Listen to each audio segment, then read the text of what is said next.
Los éxitos deportivos de los hermanos Emelianenko en las artes marciales mixtas le han dado en Rusia un impulso a esta disciplina que combina diferentes técnicas de defensa personal y también de ataque. En RT ahora mismo les invitamos a conocer algo más de este deporte que cada día genera mayor interés en el siguiente informe de Sebastián Bresciani.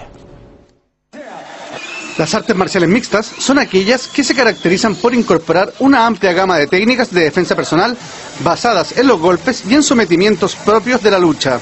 Este deporte se practica impactando con las extremidades y aplicando llaves, agarres y palancas propias de la lucha libre.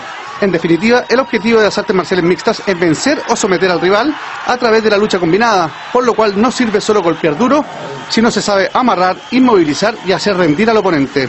Quienes practican este deporte tienen sus disciplinas preferidas para combinar y desarrollar su estilo de pelea. Y entre las más populares están el karate, la lucha libre, el jiu-jitsu y el kickboxing. Algunos deportistas rusos utilizan técnicas del sambo, sistema de defensa personal y de combate desarrollado en la Unión Soviética y que su sigla en ruso se entiende como defensa sin arma. Debido a que algunas raíces de las artes marciales mixtas se conectan con el vale todo brasileño, se tienden a confundir ambas disciplinas.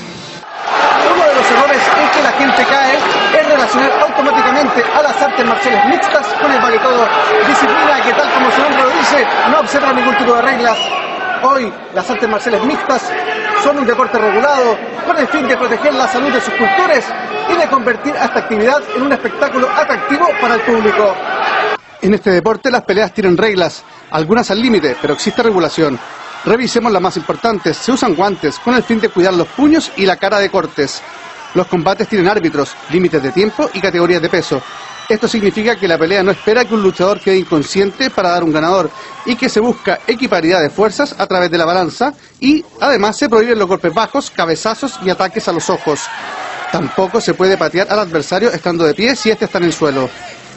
Entre los practicantes de este deporte existe una regla no escrita, una suerte de código de honor. Si el contrincante no está a la altura, mejor déjalo ir.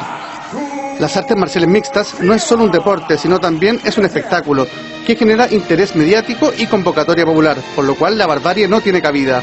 Además, es un negocio muy lucrativo, basado fundamentalmente en los derechos de televisión, el concepto de entradas y el merchandising.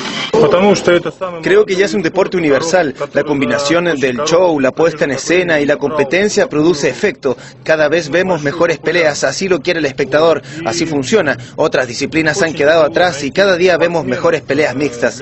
Creo que esto tiene un gran futuro. Estados Unidos, Brasil, Japón y ahora Rusia están a la vanguardia en este deporte. La organización principal que dirige su destino y organiza sus torneos es la UFC. En Rusia existe la M1, que está en proceso de crecimiento y que en ningún caso se acerca a los recursos que mueve la UFC. La M1 ambiciona con convertirse en un ente mundial y cree en la democratización de este deporte con el fin de captar los mejores talentos. El mejor exponente de las artes marciales mixtas en la actualidad es ruso. Se llama Fyodor Emelianenko, hermano mayor y espejo de Alexander. Fyodor es el actual campeón del mundo en su categoría de la Alianza Mundial de Artes Marciales Mixtas y cuenta con un récord impresionante. Ha ganado 32 de las 34 peleas que disputó.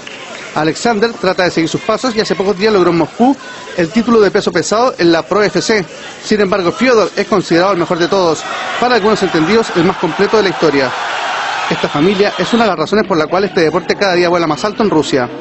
De hecho, no son pocas las escuelas de artes marciales mixtas que están iniciando a niños en esta disciplina. A lo largo de la historia siempre hubo hombres que intentaron demostrar su superioridad en cuanto a destreza, fuerza y estrategia. Las artes marciales mixtas incluyen estos tres aspectos. Sebastián Bresciani, RT.